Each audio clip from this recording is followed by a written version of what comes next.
Welcome to another episode of Paranormal, the New Normal. I'm your host, as always, Jeremy, here trying to make the world seem a little more normal. And today we are not going to hit that mark by any means, but that's perfectly okay because, well, actually, you know what? We kind of are because we are making Paranormal, the New Normal today. But we'll get to that in a minute. First things first, my guest today is Jon Stewart, and he has some groundbreaking information that he is going to bring us into a little bit later. But first things first, how you doing tonight, Jon? I'm doing well. How are you, Jeremy? Doing all right. Dealing with that northeast weather, but that's normal. So I'm used to that. -5, and then it's 45 degrees and rain here in Chicago. So it's, what's the old saying in Chicago? If you don't like the weather, wait 5 minutes. That's what they say. That's what they say in the Northeast too. I've been there, yeah. But yeah, so yeah, we get through it. I will take some of those 45 days back again. I swear to God. But isn't that the truth? Global warming is a real thing. I don't care what anybody says. Yeah. But first things first, what got you into the paranormal? First question I ask everybody in the show is that. Great question. I'm a Pisces. I've always been creative.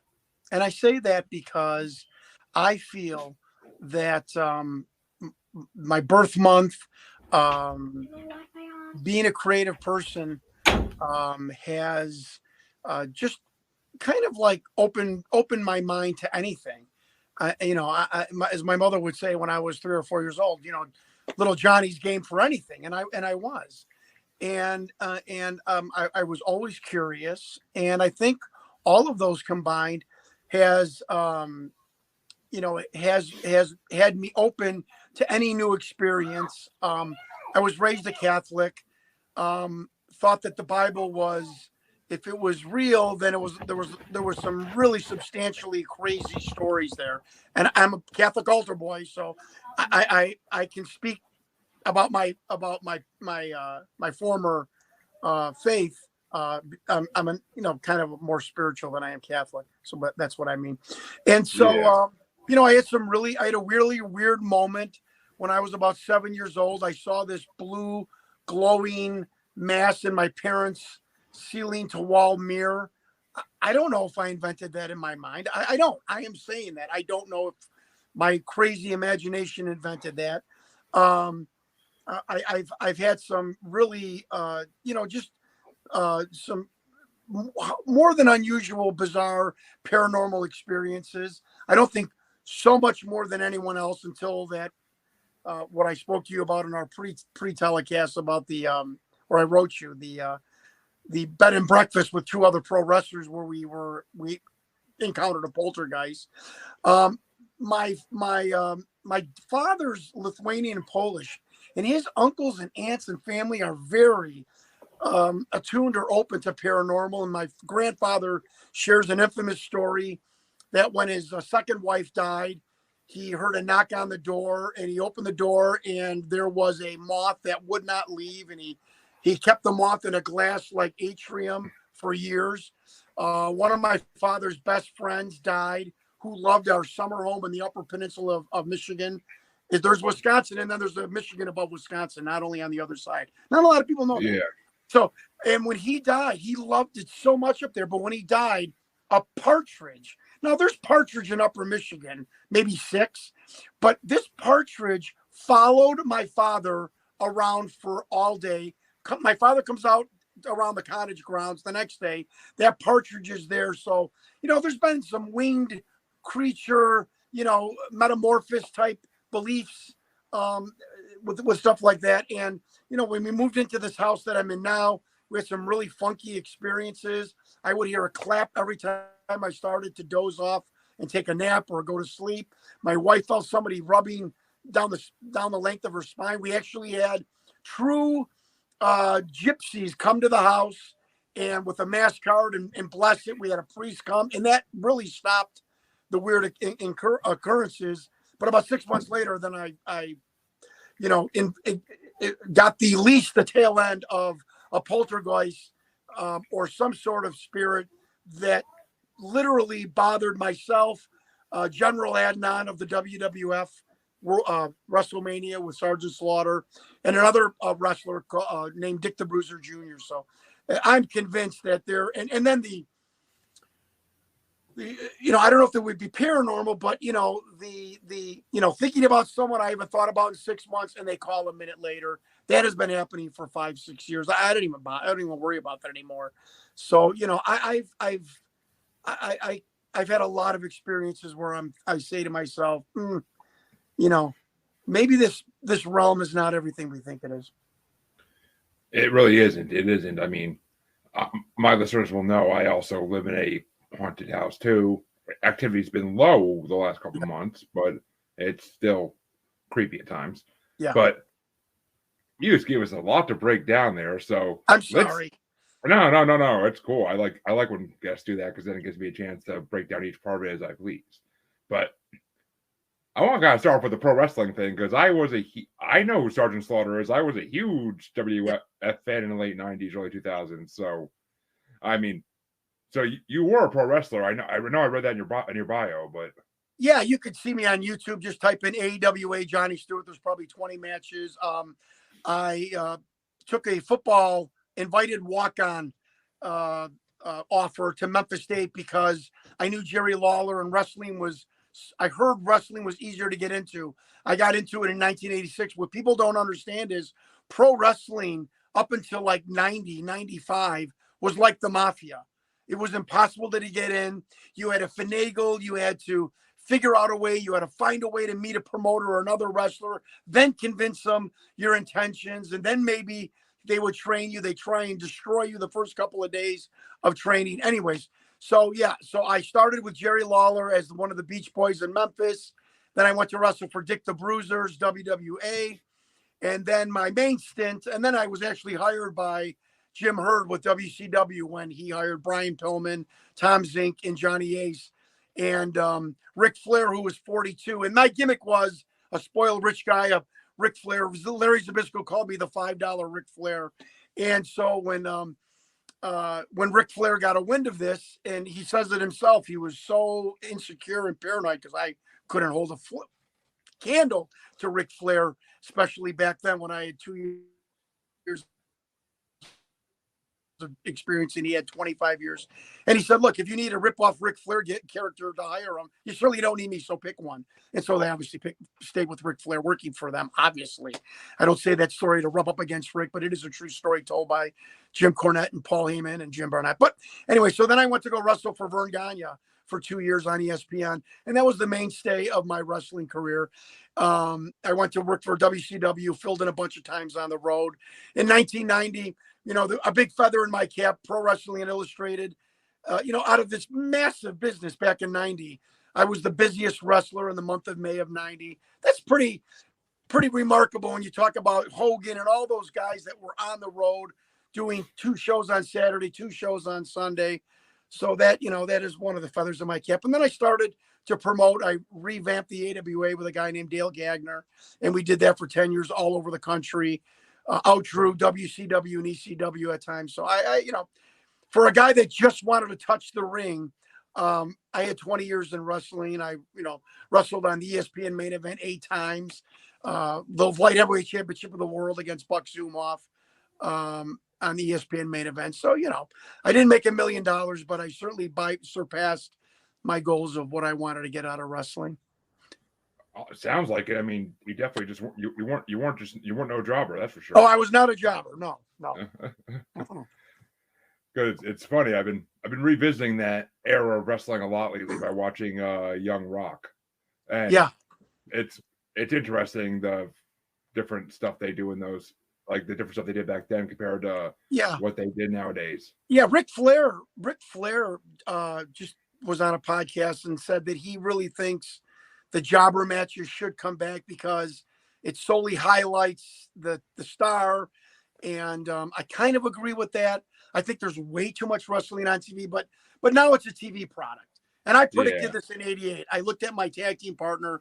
His name was Sonny Rogers. People remember him from the AWA and the WWF as enhancement talent. But with me, we had a great stint as the Beach Boys with Windy City Wrestling and WWA. But I said, Sonny, this is going to be a TV product. It's the crowds. Eric Bischoff in the Monday Night Wars had a little reboot, which was great for live attendance, but now it's a TV product. So does it really matter what you put on TV? I don't know. I mean, it's how many times can you see Randy Orton against another guy? I mean, it's on and on and on. And I mean, I don't really watch it anymore because I don't either.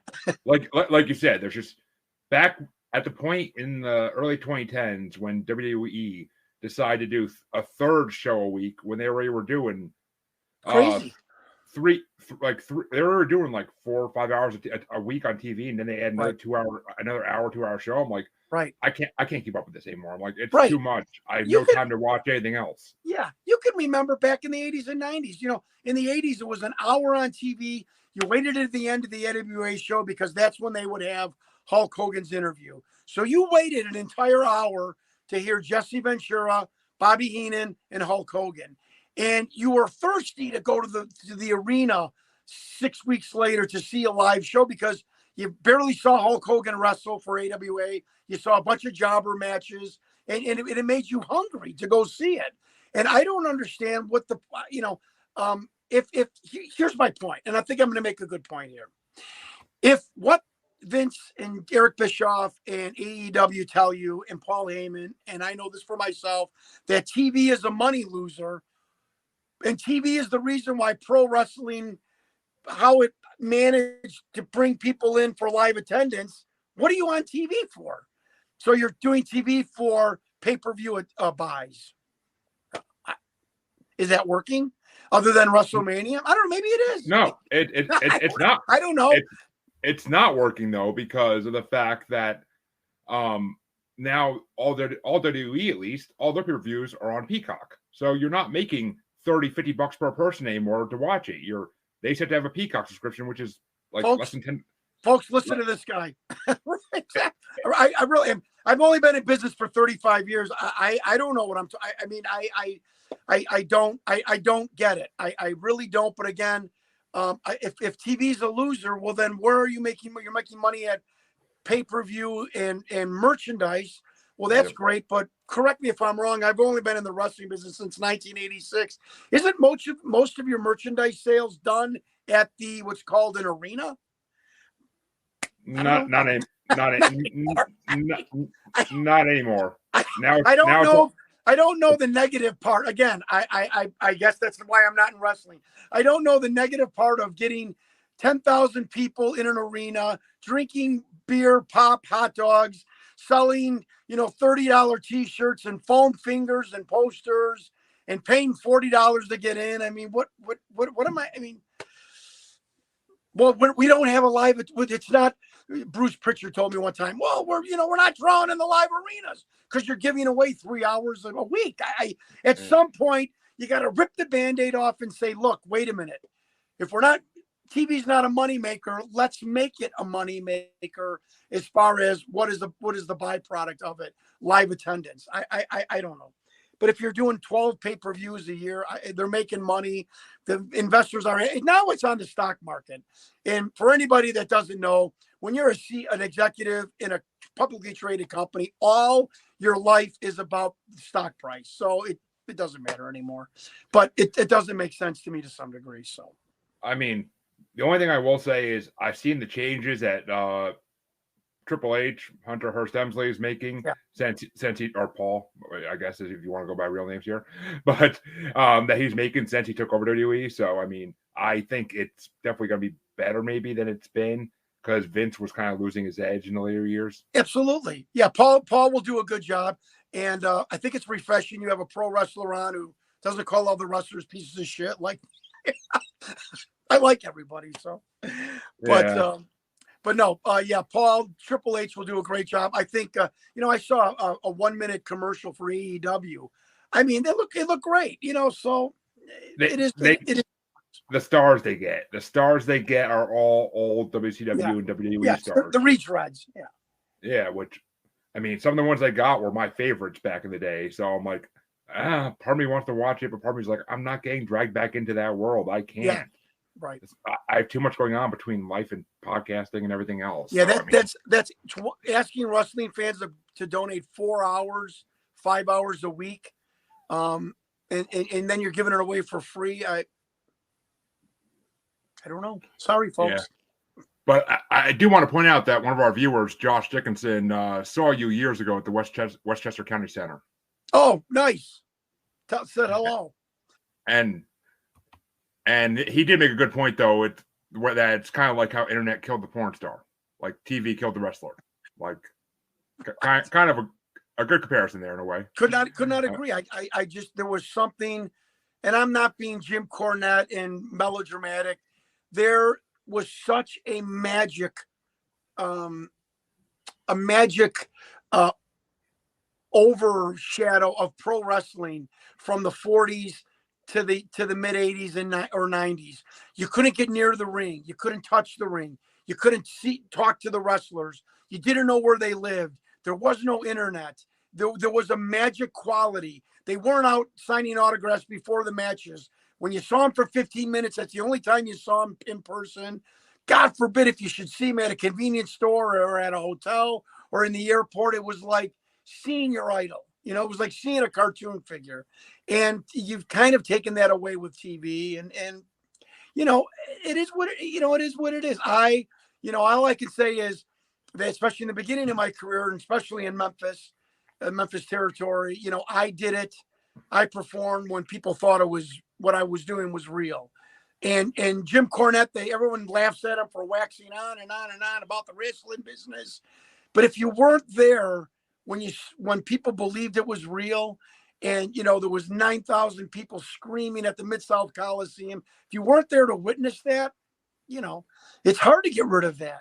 You know, it's hard to get rid of that feeling, you know, of doing something, being a gladiator, knowing you're probably not going to get hurt, but that people believe in what you're doing and they want to kill you. And I was always a bad guy. So, you know, people wanting me dead or injured or maimed and me egging them on. And, you know, that feeling, Jim Cornette's right. I can't describe it. And it's hard to shake. I cannot walk down. The greatest thing about the movie, The Wrestler, or the one that resonates with me, is when he was walking down the hallway in the grocery store, and in his mind, he was under the bowels of an arena. And my wife laughs at me. I cannot walk down any kind of hallway without, you know, doing the Hogan, you know, shoulder strap, you know, slap, or, you know, I'm not even trying to be funny or you make my wife laugh. I mean, it is so conditioned from being 18 all the way to, you know, my last match when I was 40. It's so ingrained. It's unbelievable. And it's ingrained because it was something special. And I'm proud of that. And I wish people could have experienced that. It's probably something similar to being at a WrestleMania live, that energy, you know. So I'm not saying it's totally lost forever, but I was very lucky to experience it.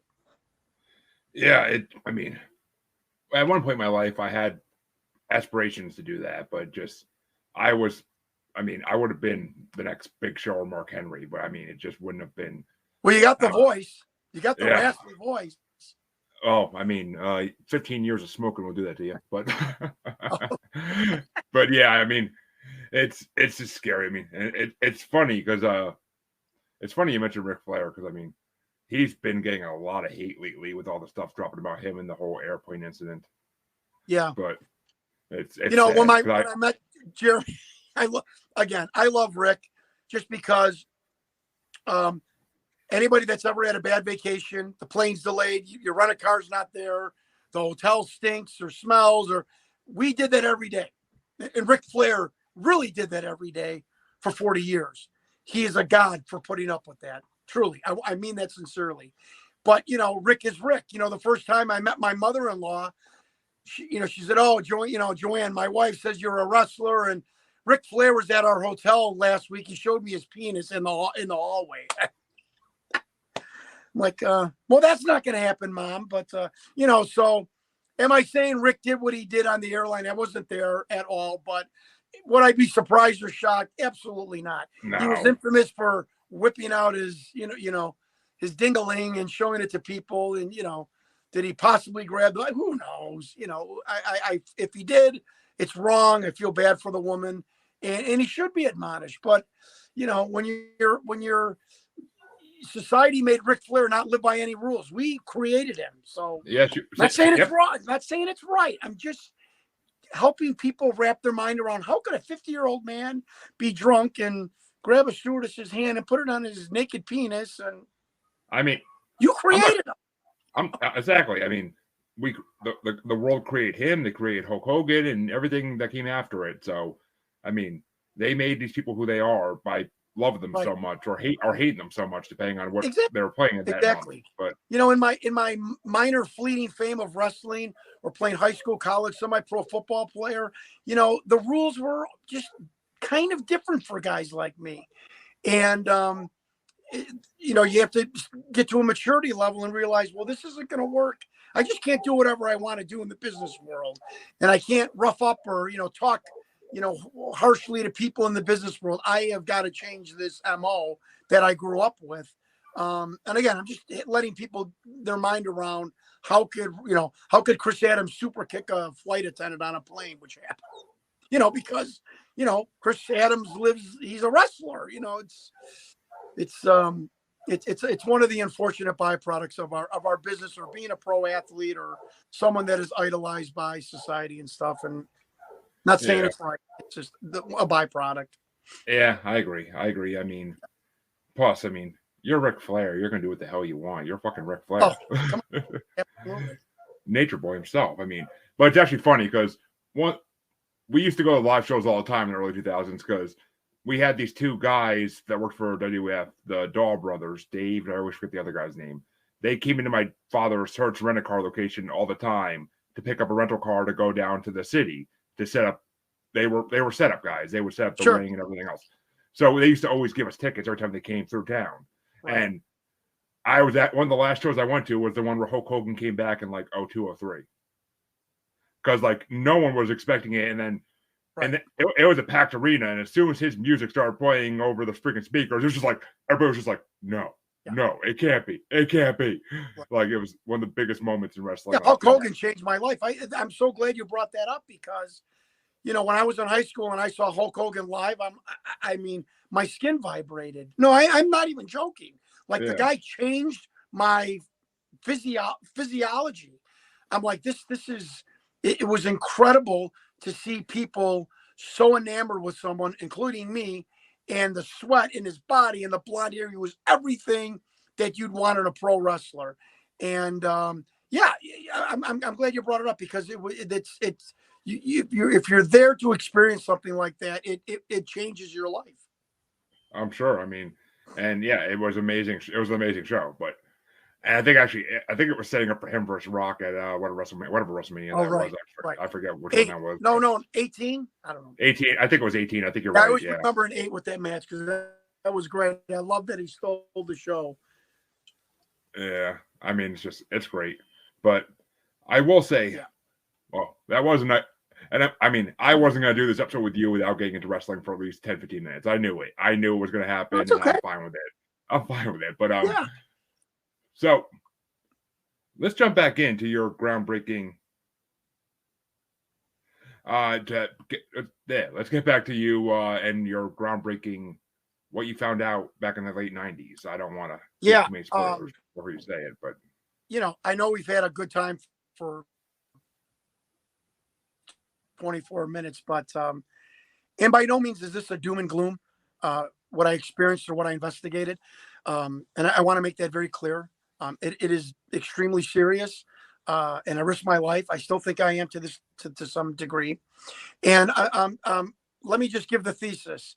I purported to break in to the most top secret government facility ever devised by man, and attempted to break into this facility 20 years in the past, where 90% of the people at this event are dead, or, you know, octogenarians, or, you know, over the age of 70 years of age.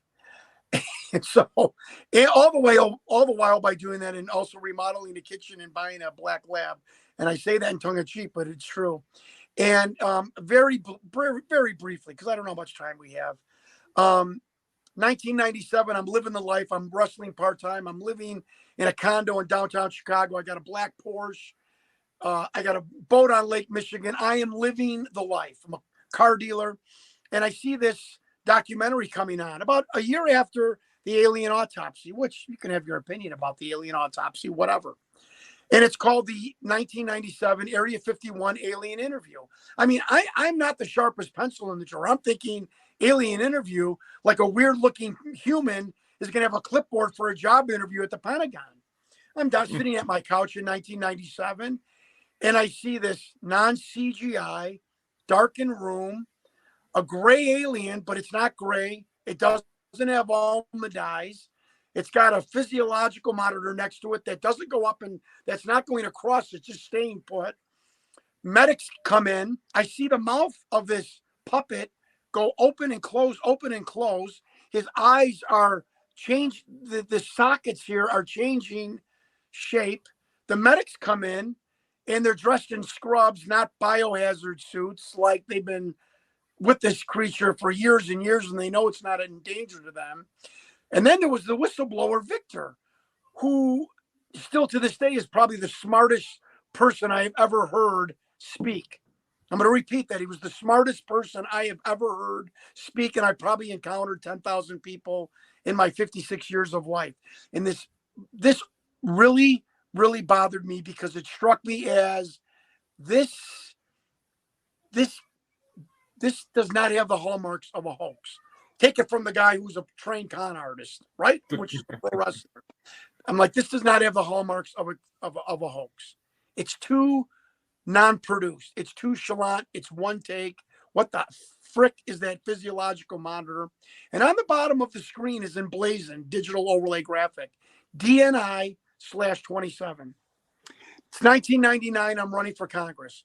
I bow out and endorse Mark Kirk, which became the congressman and a senator. He's now retired. John McCain comes into the district to do a bus tour with him. And since I dropped out and endorsed him, I'm on the bus tour. I'm the third man in the Musketeers helping Mark Kirk get elected. We come up, John McCain comes off stage on one of the stops, and there's a little lull, and I want people to listen to me here because, you know, we're going in the deep dive. And I said, Senator, my dad was a ground crew at Corpus Christi. He's like, oh, I had my jet pilot training at Pensacola. I'm like, oh, he goes, what did your dad work on? I'm like, F9s. He's like, oh, I love F. I wish I would have flown F9s. I said, Senator, before we get on the bus, can you answer me a question? He's like, sure. He's real happy, jovial. I said, what is the Department of Naval Intelligence? Jeremy, he turned demon-like. His eyes went like black. And he looked at me and said, you don't need to know anything about that. And he snapped his head and went onto the bus and kind of avoided me the rest of the night. And I'm thinking to myself, wait a minute here. Because Victor says the DNI was the Department of Navy Intelligence. And people can see this on YouTube. Nothing's hidden. It's the 1997 Victor area alien interview from 1997 with Victor, not the shitty CGIs that you've seen. When you see this one, after seeing the CGIs, you're going to be like, what is this? This is like real. And so I'm like, wait a minute. You're telling me a strip mall video production company who said Victor approached them with this video. Let's say they hoaxed this. They put on an acronym that just pissed off a United States senator. There is no Department of Naval Intelligence. Well, we ended up proving that there was, by the way. Of course. And Jeremy, you know, again, I'm talking to somebody that understands paranormal. It's 2017. I'm running for governor of Illinois for the Libertarian Party, and I'm in my car in the driveway. I got home super early for some reason. No one was home, and I'm like, and this video bothered me all day for whatever reason. And I said, I am going to sit here and I am going to figure out something about that video, prove that it's a hoax, prove that it's real, and then move on and investigating it. And I sat there for 4 hours to try and figure out this physiological monitor. And I found 3 guys that did a thesis on physiological monitors, professors. Sent them the video. They were like, the blip goes like this. It doesn't go across. What it looks like it's just a pane of glass. We don't know what that is. The experts in physiological monitors.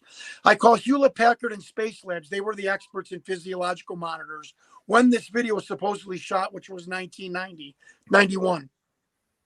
Sent them both, talked to 60, 65-year-old crusty, crabby engineers in their physiological monitoring departments.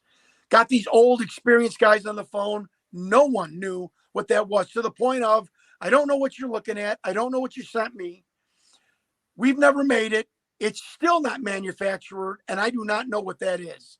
These are Hewlett Packard and Space Labs. One of the guys said, it might be a one-of. I said, whoa. What is a one-of? He said, well, if you have an unusual situation and there's no type of equipment to help you with this situation, you would design and manufacture a one of something to help you with your problem. I said, would you design a one-of weird physiological monitor to monitor an alien's heart if you knew that it only had one ventricle? And instead of hanging up or laughing at me, he went, yeah, I would definitely do that. Definitely invent that. I'm like, I grabbed the receiver. I'm like, holy shit, that worked. I'm like, okay, thank you. I'm like, wait a minute. Wait a minute. 25 years, this video has never been debunked by anyone with any credibility, meaning Hollywood. No one's ever come forward. I was the producer. I did craft catering. I did the uniforms. I worked on the B-roll. They did a mock-up alien interview. I worked on that. I did the accounting. There's two guys in the foreground of this video that you just see the silhouette. I was one of those guys. No one of any credibility. Jim Delatoso, says, look, I can't explain this. There were FX people that said, oh, you could have done that for $150,000 with the minimal eye movement and round. We come to find out that the video production company they were selling the Tim Conway, dwarf golf video guy. I mean, and UPN, it was on UPN with Reichner Entertainment, and Reichner Entertainment, we found out, couldn't pay their employees for the first four episodes of this big program called Strange Universe, which is where this video premiered. So no money, strip mall video company, creating a physiological monitor that's still not into production today, a pissed off senator. Why would you put the letters of D&I on a video that you're trying to not seem like it's a hoax that don't exist? Aren't you lending the credibility that it is a hoax when people can't research what D&I is? You and I, Jeremy, would have put CIA emblem or, this is the Pentagon or, Department of Navy or something like that, not the Department of Naval Intelligence in this weird 27. Yeah. And so, I just moving forward, because I am under contract, so I can't name names. I said to myself, how in the hell am I going to break in to a facility that's 25 years in the past? Everyone, 90% of the people are dead. How am I going to find Victor? How am I going to find anyone that can lead me to any evidence that this film is real or fake? And I want people to understand, I wanted to just find out the truth. And I figured it's called a bird dogging. So I went on podcasts, the Project Camelot with Carrie Cassidy, the Jeff Rench Show, which is one of the biggest internet radio shows out there, and Caravan to Midnight with John B. Wells, which is, I knew a lot of military people, I heard this in the wind, listened to that show. And I went on these shows, talked about my investigation and my interest, begging people to help me. And sure enough, 2 weeks after my appearance on the John B. Wells Caravan to Midnight, I get the email. I'm not going to tell you where I work. I know all about that film. I'm like, oh, you know all about that film. He said, but I'm just not going to give you the information. I want to, like pro wrestling, I want to test you out to see, if you're just doing this for your own interest or are you serious about it? He sent me a couple of whimsical clues that I figured out right away. I kept emailing back for a year. Think about this. Kept this up for a year. And on my birthday, little suspicious, folks, you're hearing this for the first time live. On my birthday, this guy says that he works for the DNI, the DIA, Department of Defense Intelligence Agency, which is the agency that runs this alien interrogation and retention program. And Jeremy, he sent me a verbatim report from the DIA computer of the 6 men who were behind that partition glass, the 2 telepaths, because it was a thought projection interview, what the details of the questions were, who the DNI was, why they inserted their questions, because I guess there was a bunch of agencies lined up to talk to this creature. I look at the names he sends me, military men, of course, and I'm thinking this is a hoax. I look at this guy, I Google him. He says he was a captain. This guy's an admiral, and I'm not going to go any further. My buddy goes, dummy, he's giving you a report from 1991.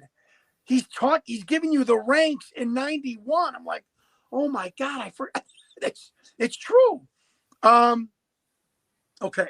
Then I really started to get worried. Like, it was weird. It was like pornography. Like, I was looking at these names. I'm like, well, what did these men do wrong? They were just kept this secret of this interview.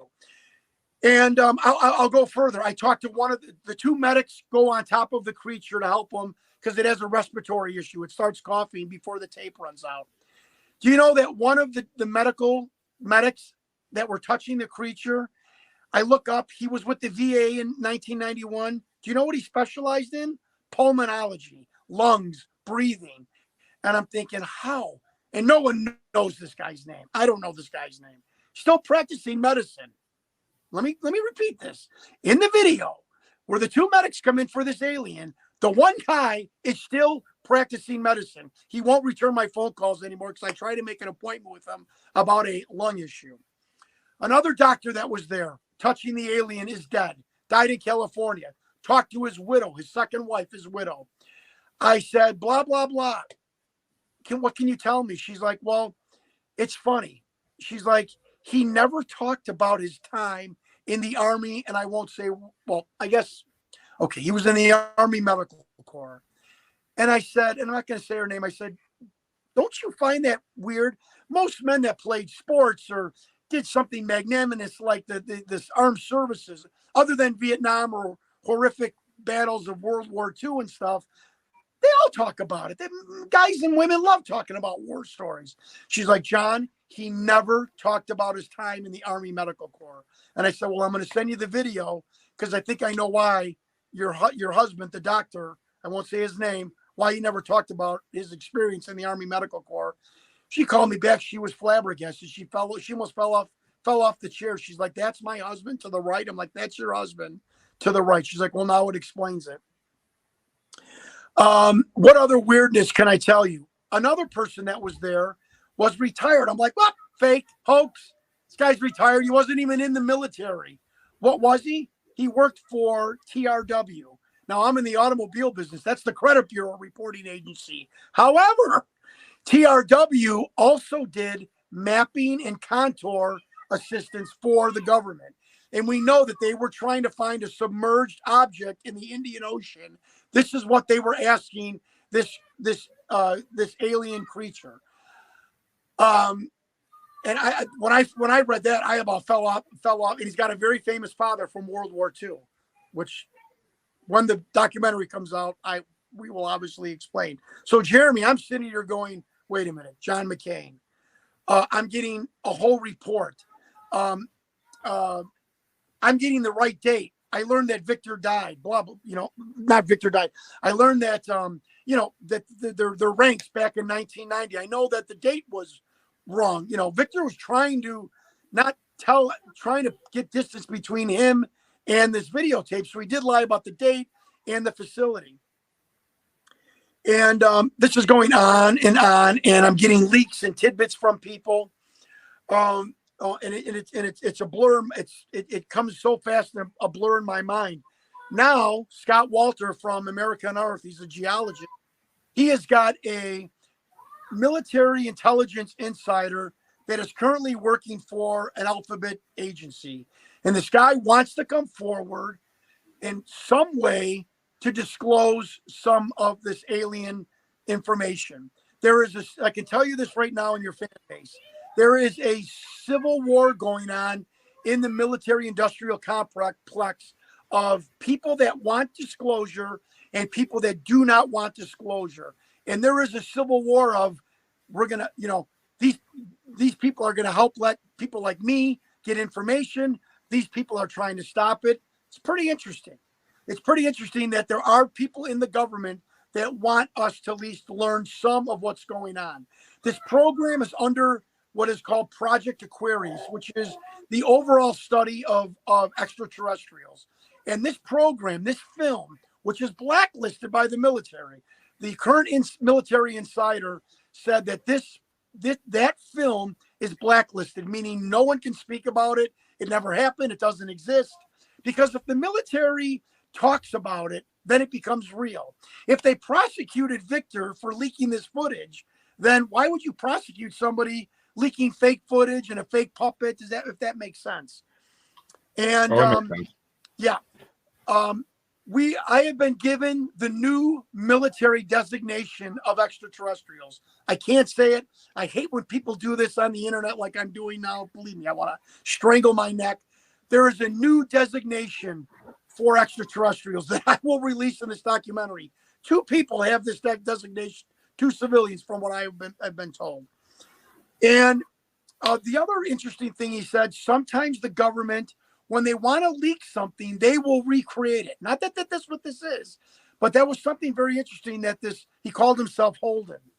And I was also helped, Jeremy, by a group that's no longer in existence called the Avery.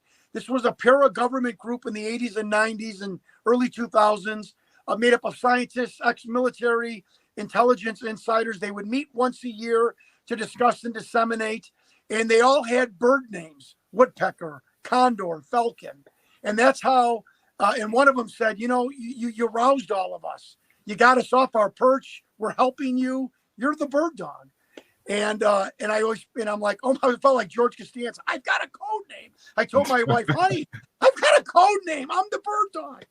But, you know, and there's been some funny things. Like one funny story I can tell people real quickly, because it's changed my life, you know, of who I am, my overall composure. It's changed my life for the better. I do not have this doom and gloom scenario that most people have. But I was calling a facility to try and get a hold of one of these whistleblowers. And I would always get a voicemail, get hung up on. Nobody would answer. For the first time, somebody said, "May I ask who's calling?" And I panicked.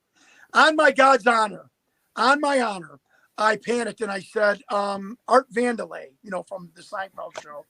She never caught on.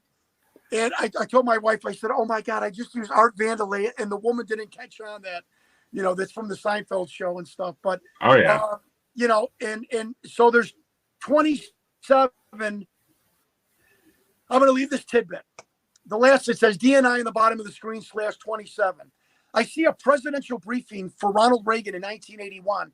And on top about extraterrestrials, it's fascinating. You need to go see it on Google. There's 27 at the very top of the page. I called a man by the name of Richard Doty. He was the Air Force Special Officer of Investigation and Counterintelligence. And I used him as like my go-to guy. Like, what is this? What does this mean? Very helpful. I said, Rick, what does 27 mean? And this is when I almost fainted. He said, well, 27 is Yankee White. Again, think of a strip mall video company hosting this video.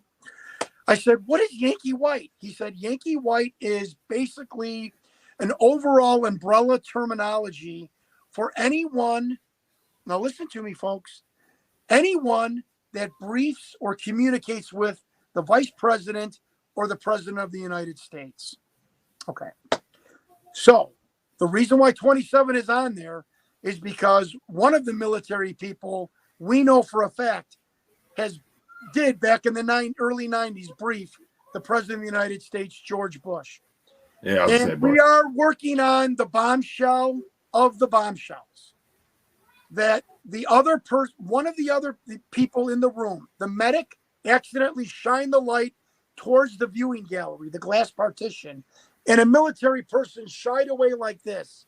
And I am telling you, and you could probably guess who this is, but we are spending $1,400 to have this lightened, the picture lightened. But we can see the lips, the shine of the nose and the forehead. And we are almost 75% sure.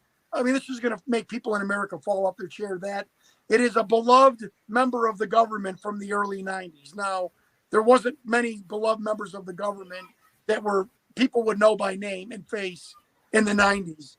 And if we prove this, this takes this investigation into the stratosphere.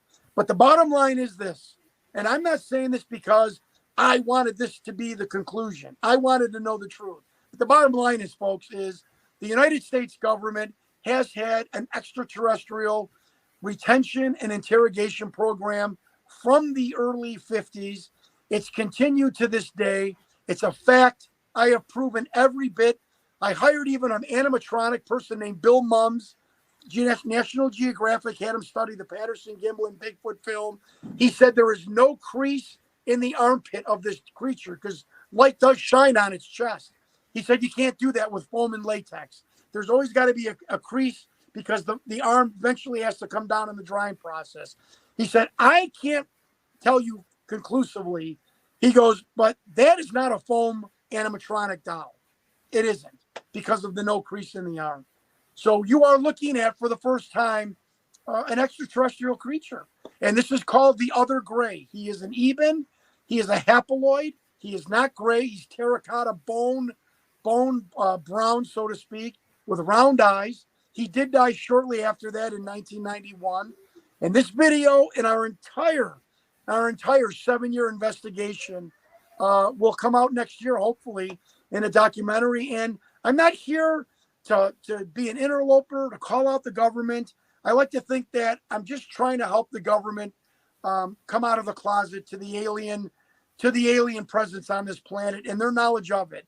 And I will lastly say, and thank you for letting me share my journey, that the United States government has told you that there are objects in the sky that are not built by China, the United States, or anyone else. They have told you that these objects are not built by anyone on the planet Earth.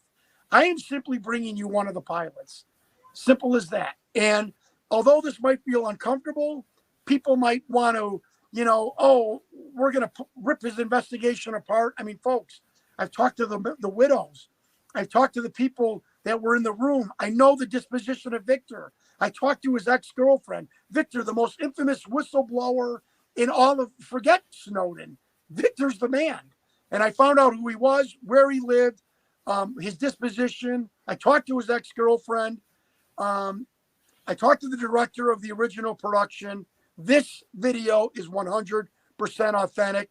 And we did it. My team did it. We proved every bit of it in a journalistic integrity.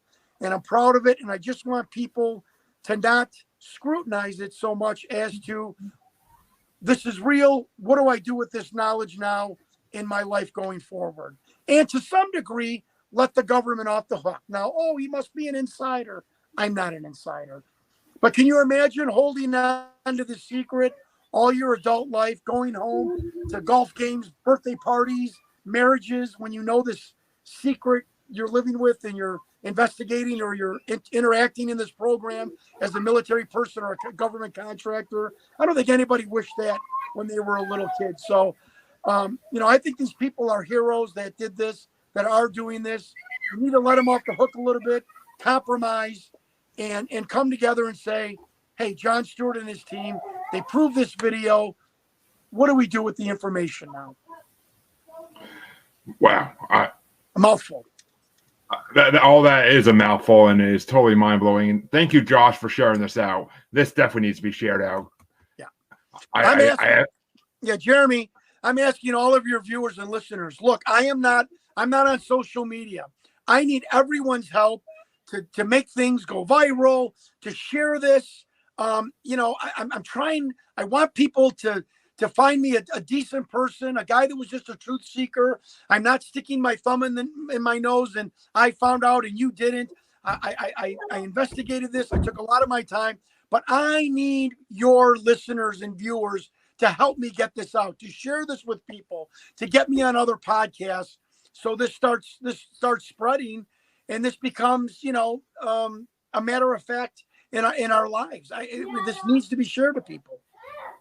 And I'm actually really happy you brought in the Patterson Gimlin film too. That's awesome that you actually had him look at that. I mean, I never thought it was fake personally because I've heard before, like the way it was walking, there was no technology to make a suit like that back then. Yeah, well, we hired the guy that National Geographic hired. As a journalist and investigator, I can't get any more. I can't get any more than he said, John. From my threshold investigation, I can tell you, I can't say it's real, but I can tell you this: the crease, there is no crease in the Bean's arm. It couldn't have been done with latex or foam. A strip mall video production company, really? I don't know. Yeah, and then you get all the names of the military people. It was bizarre to see these names. I shared this whole investigation with names with Linda Moulton Howell. I think everyone knows her. She's a journalist, a famous godmother of ufology. And she said, John, you know what's remarkable about your investigation? I've never heard of one of these people ever. She was always in some UFO investigation, a name gets recycled. She's like, I've never heard of Victor's real name or any of these men behind the viewing glass. I've never heard of any of these names. You do not realize the rarity of that in your investigation too. So and again, I stopped Jeremy, lastly, I'll shut my mouth. I stopped my investigation because no one else, I couldn't find anybody else to say it's fake or anyone in Hollywood. You mean to tell me in 25 years, the guy that created the creature wasn't at a pool party trying to get laid by some girl and saying, I created the alien from, that video, or I did the lighting, or, Hollywood is full of braggarts. Not one person in 25 years of credibility has come forward in the public, military, contractor, or Hollywood to say, this is fake and I worked on it. That is when you think about the alien autopsy, which was debunked months after it was out, this 25 years later, and I had to stop my investigation because everybody I asked about said, oh, it's real. No, that one's real. No, that's, so I stopped my investigation. I gave up of trying to see if someone could say it with credibility that was fake. So it was amazing. It was a journey of a lifetime. And the only thing I will say is the only thing that could have made that all better is if when you used Art Vandelay, you should have said you're a marine biologist. But I want to yell at one of my. I always wanted to be an architect. If you can't laugh at some of this stuff, people get mad at me like, well, this is a serious topic. You're right, and I risked my life. You didn't risk your life. I risked my life, and I have the text saying your life is in danger. So, but I had to inject some humor into this. It can't all be life and death and cloak and dagger. Exactly, which. At the group you mentioned that had all the bird names, I wonder if that's kind of like where the inspiration for the sinister group on X-Files came from. I don't know. I'm going to look that up. But they were, it when you read about and Kit Green, Dr. Hal Puthoff, Rick Doty was one of them, and it wasn't all sunshines and clouds, and they didn't help. They didn't tell me things. Like Dr. Hal Puthoff would say in an email, well, that's interesting. That's something you should further research. I don't know that name. Try this number. Here's an email you can try. Not putting me and giving me the information, but putting me on the scent. And I called John Alexander, who's a colonel. You look him up on the internet. And he's done a lot of interviews and stuff. He just spanked me verbally. This is crazy. And John Alex, Colonel, if you were ever watching this, I apologize. I know I came off like a goof, and I'm sorry. I caught him at a wrong day, but I'm 56 years old being hollered at by a guy on the phone. It was a little, like I said, it wasn't all sunshine and pink elephants and fluffy clouds. It was a lot of hard work and hundreds of emails and my sincerity came through, and finally somebody from a military agency came in and gave me the whole story. It was incredible. It was a thrill of a lifetime to find Victor's name and find all the people that were in that viewing gallery and that this thing was real. Wow. I feel like I just got this may be the most groundbreaking episode I ever released. Well, I told you, I wrote you the thing. Are you sure you're ready for this? Yeah. Oh, they ain't no one gonna. I ain't worried about nothing. But I mean, it's funny too because it's funny with the Patterson Gimlin. I always say, I'm like, with COVID they announced UFOs. I'm like, what's the next pandemic gonna be? Bigfoot? That's right.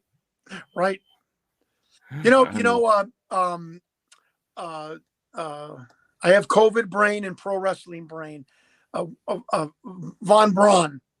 Werner von Braun, said to a secretary on his deathbed, the next enemy is going to be after communism is terrorism, and the next thing after terrorism is fake alien invasion.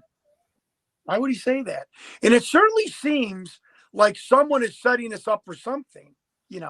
There's something else I want to say about these 5 whistleblowers, which they all shied away from a topic, but I'm reluctant to. But it just seems like either that there's other civilizations that are watching us like, oh shit, the kids have the matches.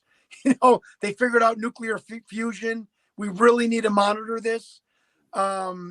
I kind of think that scenario is true and believable. And so much of things in the Bible, if you just replaced angels with alien, it all kind of really makes sense. I mean, why? And I'm not getting off on a tangent. Why do we believe the Virgin Mary and pregnancy and birth from a person from 2,500 years ago? But then when an executive who says, look, I was visited by something, my gynecologist said I was impregnated, I lost the baby. Why do we laugh at her, but believe a person writing something 100 years ago? I never could reconcile that with people. If you believe in the Bible, which are pretty incredible stories, I'm not cutting it down. Catholic altar boy, you got to believe that, extraterrestrials. I mean, folks, we can't thin out traffic at a Dodgers game. Let's hope we're not the only people in the universe, okay? Jesus. Seriously, I mean,